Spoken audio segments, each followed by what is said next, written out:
જય ખેડૂત સમાજ। ખેડૂત મિત્રો, ખેડૂત પોથીની વિશેષ રજૂઆત ઉનાળુ વાવણીમાં શું રાખશો ધ્યાનમાં આપ સૌનું હાર્દિક સ્વાગત છે। ખેડૂત મિત્રો, ઉનાળો માત્ર પડકાર નથી પરંતુ યોગ્ય આયોજન સાથે સમૃદ્ધિ અને વધારાની આવકનો માર્ગ પણ છે।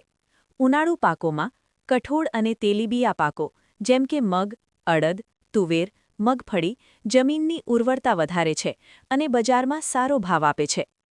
તે ઉપરાંત શાકભાજી અને ફળોની ખેતી જેમ કે ભીંડા, તુરિયા, કાકડી, તરબૂચ અને ખરબૂચા જેવા પાકો ઓછા સમયમાં તૈયાર થઈ ઝડપથી આવક આપે છે। પશુપાલન કરતા ખેડૂત મિત્રો માટે ઉનાળામાં ચારા પાકો જેમ કે મકાઈ અને જુવાર વાવવાથી પશુઓ માટે પૂરતો ખોરાક મળે છે। ખેડૂત મિત્રો, સફળ ઉનાળુ ખેતી માટે વૈજ્ઞાનિક ખેતી પદ્ધતિ ખૂબ જરૂરી છે। યોગ્ય બીજ પસંદગી, ટપક સિંચાઈ અને સમયસર પાણી વ્યવસ્થાપન ઉત્પાદનમાં વધારો કરે છે। કઠોળ પાકો જમીનમાં નાઇટ્રોજન વધારશે, જેથી જમીન વધુ ફળદ્રુપ બનશે અને ભવિષ્યની ખેતી વધુ નફાકારક થશે।